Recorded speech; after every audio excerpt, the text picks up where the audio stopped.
Maak maar vast een ticket aan. Ah, dit slaat helemaal nergens op.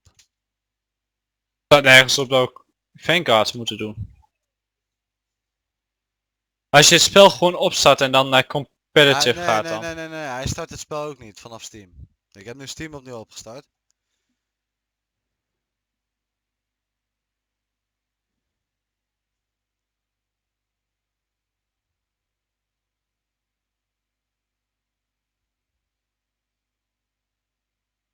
Nee.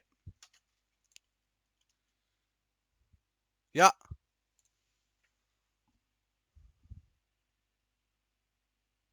Nee. Hij crasht toch? Loopt hij vast of krijg je ook echt een crash? Nee, hij krijgt geen melding, niks. Hij sluit gelijk af.